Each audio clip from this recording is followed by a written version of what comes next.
Assalamualaikum warahmatullahi wabarakatuh. Waalaikumsalam warahmatullahi wabarakatuh. Ya, selamat pagi anak-anak. Selamat datang kembali di dalam kelas. Jadi pada pagi hari ini sebelum kita memulai pembelajaran, Bapak ingin minta tolong pada kalian. Adakah yang bersedia untuk memimpin kita dalam doa? Basil. Basil, boleh Basil, ayo bantu kita dalam doa Basil. Baik Bapak. Mari teman-teman sebelum kita memasuki pembelajaran, kita alangkah baiknya berdoa terlebih dahulu. Berdoa dimulai. Amin. Berdoa diaminkan. Memberi salam. Assalamualaikum warahmatullahi wabarakatuh. Ya, waalaikumsalam warahmatullahi wabarakatuh. Ya, sebelum kita juga masuk ke dalam inti pembelajaran, Bapak ingin mengabsen murid-murid terlebih dahulu ya. Baik Bapak. Sekaligus Bapak ingin menanyakan kabar dari masing-masing murid. Ya, yang pertama, Basil hadir Basil. Hadir Bapak. Gimana Basil kabarnya pada pagi hari ini? Alhamdulillah, meskipun cuaca masih mendung, alhamdulillah keadaan saya baik-baik saja Bapak. Ya, terima kasih Basil. Tetap semangat ya Basil ya dalam mengikuti pembelajaran. Ya, Bapak. Rifki, Hadir. ya bagaimana Rifki? Kabar kamu pada pagi hari ini? Saya kurang sehat, Pak. Waduh, kenapa tuh kurang sehat? Kehujanan kemarin, Pak. Kehujanan. Oke, lain kali lebih hati-hati ya. Ya. Ya, Irja, gimana? Hadir? Irja nih. Pak. Ya, gimana kabarnya Irja? Lagi sakit, Pak. Oh, lagi sakit. Aduh, susah juga itu mau disebutin. Amir gimana? Hadir Amir? Hadir Pak. Nah, gimana Mir? Kabarmu Mir pagi hari ini Mir? Aduh, nggak sehat Pak. Nggak sehat gimana tuh? Kemarin habis kecelakaan main bola Pak. Aduh. Aduh. Ya, jadi Amir. pada pertemuan kali ini Ya. kita akan belajar tentang teks cerita pendek. Pada pertemuan sebelumnya, ada yang masih ingat kita telah mempelajari teks apa? Teks prosedur Bapak. Oke. Aduh, Aduh, Irja, kamu nggak hadir ya? Pertemuan yang lalu ya? Hadir, Pak. Oke. Ya. Ada yang masih ingat apa itu teks prosedur? Teks yang menjelaskan tentang langkah-langkah, Pak. Ya. Ada yang mau menambahkan jawaban dari Rifki? Basil Pak, kemarin bagus Pak. Waduh. Apa itu Sil? Teks prosedur itu apa Sil? Teks prosedur itu sebenarnya mirip dengan Revki, tapi kan Revki kan langkah-langkah, tetapi teks prosedur itu bisa teks yang menjelaskan tentang cara penggunaannya. Oke, ya baik. Terima kasih Rifki dan Basil atas jawabannya. Jadi seperti yang sudah Bapak sampaikan sebelumnya, pada pertemuan hari ini kita akan belajar mengenai teks cerita pendek. Tujuan dari kita mempelajari teks cerita pendek ini adalah yang pertama, kita dapat memahami konsep dasar mengenai teks cerita pendek. Kemudian yang kedua, kita dapat memahami unsur pembangun, struktur, dan juga kaidah kebahasaan yang ada pada teks cerita pendek. Kemudian yang terakhir, diharapkan para siswa, para murid nanti di akhir pembelajaran dapat menuliskan teks cerita pendek dan menghasilkan satu produk. Oke. Ya, karena sebelum kita membuka materi pada pagi hari, kayaknya lebih enak kalau kita ice breaking terlebih dahulu. Boleh ya, anak-anak kita berdiri terlebih dahulu. Baik Bapak. Jadi gamesnya familiar, anak-anak pasti sudah pada mengetahuinya, Oh, apa tuh Pak? yaitu kepala, pundak, lutut, kaki. Lutut kaki, lutut Oke. kaki. Siap ya? Siap, Dari Pak. pelan-pelan dulu. Ikuti kata saya, bukan ikuti tindakan yang saya ambil, gerakan yang saya ambil. Oke? Ya, Pelan-pelan Pak. dulu, ayo. Kepala, pundak, lutut, kaki, lutut, kaki. Lebih bagus. Bagus ya. Kepala, pundak, lutut, kaki, lutut, kaki. Kepala, pundak. Udah itu Bapak. Ya, Amir. Tadi nggak mudah. Tadi kalau ke lutut. Ya, oke. Kepala, pundak, lutut, kaki, kepala, pundak, lutut, kaki ya Amir yang benar Amir, kamu buru-buru banget tadi buru-buru kamu minta dilambatin, sekarang udah dilambatin kamu buru-buru. Oke, ya terakhir ya, ayo kepala, pundak, lutut, kaki, kepala, pundak, lutut, kaki. Oke, ya. Semuanya udah fokus ya untuk mengikuti pembelajaran ya. Boleh, yuk duduk kembali. Ya, kita langsung saja ke topik pembahasannya ya. Baik Bapak.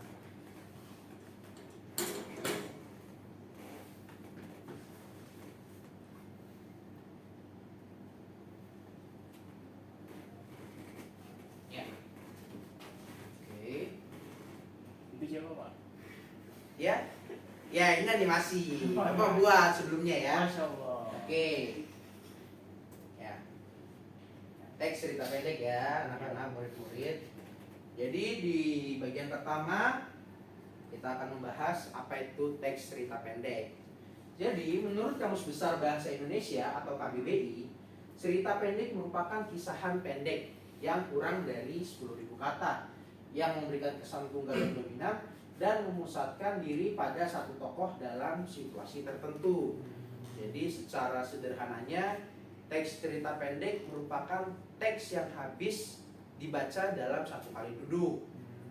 Selanjutnya ada unsur pembangun cerita pendek. Yang pertama ada tema. Tema ini merupakan ide atau gagasan dasar yang melatar belakangi keseluruhan dari isi cerita pendek tersebut. Kemudian yang kedua, ini ada tokoh dan penokohan ya. Tokoh itu merupakan siapa-siapa saja yang berperan dalam cerita pendek tersebut. Terus kemudian ada penokohan, merupakan cara pengarang menggambarkan dan juga mengembangkan karakter tokoh-tokoh dalam cerita. Selanjutnya ada alur. Nah, ini alur merupakan pola pengembangan cerita yang terbentuk oleh hubungan sebab akibat ataupun bersifat kronologis.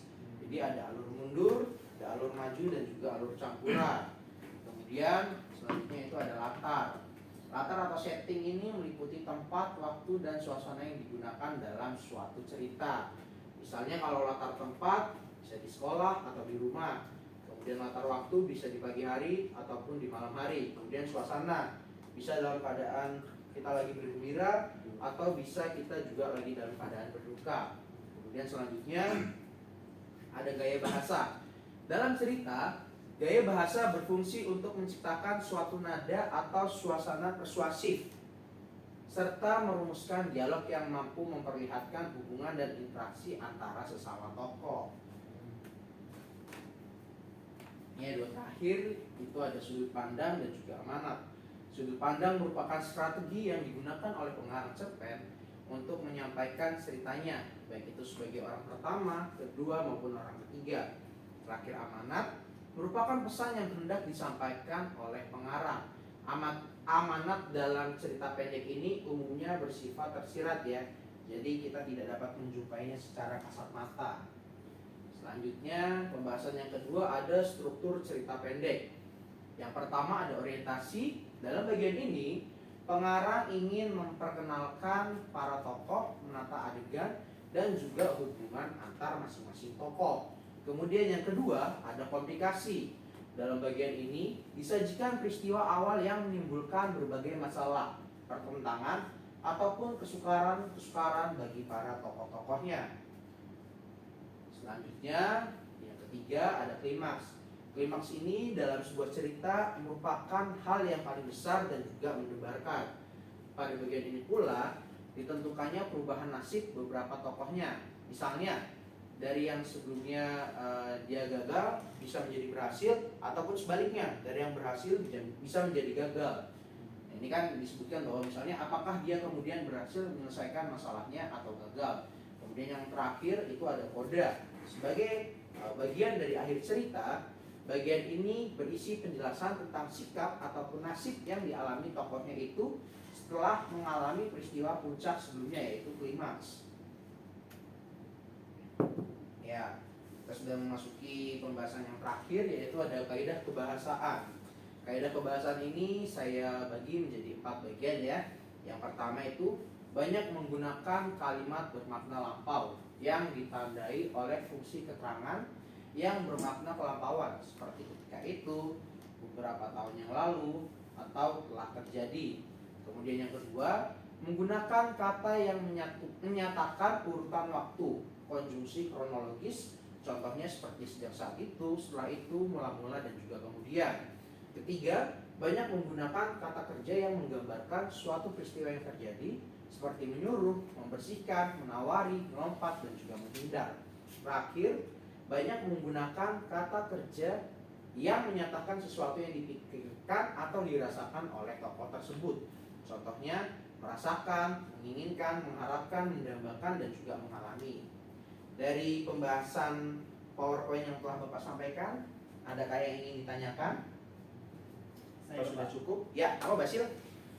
Jadi begini Pak, dan tadi pas di bagian pengabdian ya Pak ya? Iya, siap. Pengabdian cerpen. Hmm. Itu kalau tidak salah cerpen itu kurang dari 10.000 kata ya Pak? 10.000 kata. Nah, Itu apakah sudah termasuk judul atau belum Pak? 10.000 katanya itu? 10.000 kata sudah termasuk Judul judul. atau belum? 10.000 Atau kata itu isinya saja? Isi jalan cerita? 10.000 kata itu isi dari cerita tersebut. Jadi di luar dari isi tersebut, dari yang bagian-bagian sudah saya sebutkan itu. Jadi maksimal dari orientasi, komplikasi, klimaks, dan juga koda itu maksimal 10.000 kata. Seperti itu Basil. Baik Pak. Ada lagi Basil yang ingin ditanyakan? Teman-teman lain, murid-murid lain? Saya Pak, Ya, Amir. ini kan 10.000 kata ya. Ya, Pak, kita kan nggak mungkin ngitungin satu-satu kata-katanya Pak ya. ya. Ada patokan selain 10.000 kata nggak Pak, yang biar kita bisa tahu kalau ini cerita pendek? Selain 10.000 kata ya? Ya Pak. Ya, sebenarnya gampang. Misalnya kalau kita menulis di PowerPoint, maksud saya di Microsoft Word ya, itu di bagian kiri paling bawah itu sudah dicantumkan. Misalnya 1.000 dari 10.000 kata atau berapa lah, itu udah ini. Cuma kalau memang misalnya tidak memungkinkan untuk kita melihat kita sudah menulis 10.000 kata atau belum, ya kita bayangkan aja. Misalnya kita bikin satu cerita, satu kisah itu, kita lihat kira-kira misalnya ini kita dalam sekali duduk atau dalam beberapa lama kita duduk, bisa nggak kita menghabisin bacaan cerita tersebut? Seperti itu Amir. Jelas Amir? Jelas Bapak. Oke, ya baik. Nah, karena kita sudah melakukan pembahasan, kalian juga sudah menyimak paparan yang telah Bapak berikan. Sekarang Bapak ingin membagi kalian menjadi pasangan-pasangan kelompok. Jadi Basil dengan Rifki ya, kemudian Amir dengan Mirza. Siapa Pak? Setelah ini kalian akan memperhatikan satu tayangan video di YouTube tentang satu contoh teks cerita pendek. Jadi nanti kalian tolong disimak. Kemudian setelah itu kalian akan mengidentifikasi apa yang telah saya ajarkan sebelumnya ya. Oke.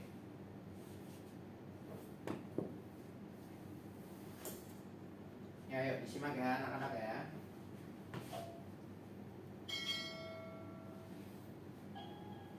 Cerita gadis durhaka yang sombong.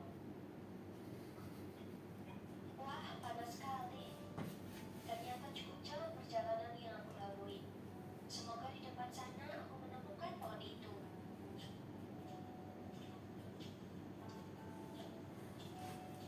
Sepertinya pohon itu yang kucari.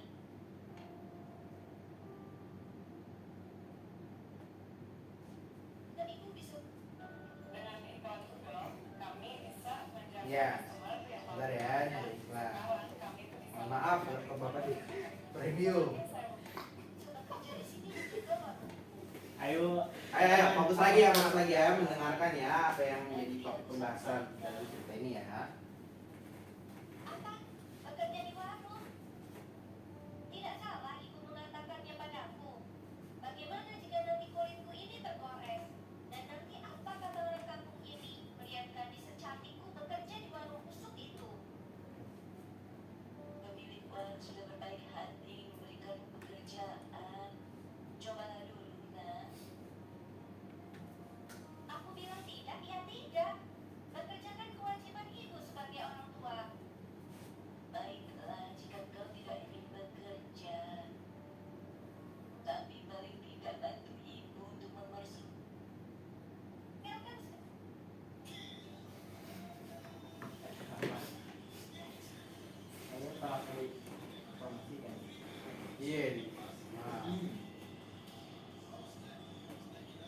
mana posisinya? Basil bisa aja. Bentar ya. Memang laptopnya tidak premium. YouTube-nya tidak premium. Sekali ya suruhku membawa beras. Ibu juga. Seharusnya ibu tidak usah berkata apa-apa tadi. Maafkan ibu, nak. Pelan-pelan sedikit, nak. Tunggu ibu. Tidak. Kita harus segera menjauh dari kota. Aku malu jika ada temanku yang melihat. Tapi ibu sangat lelah. Iya, ya. Tadi sudah diceritakan satu cerita pendek ditampilkan tentang dengan judul cerita gadis durhaka yang sombong. Oke, dari masing-masing pasangan kelompok, tolong maju ya satu perwakilan. Dari kelompok siapa dulu nih? Kelompoknya Basil atau kelompoknya Amir dulu sama Irza? Basil Pak, jago Pak. Basil ya, Rifki. Ayo, Perwakilan Pak. perwakilan boleh, mau berpasangan pun boleh. Ayo, silakan. Ayo, pandangannya. Ya udah, ayo Basil, ayo Basil maju Basil. Di sini Sil.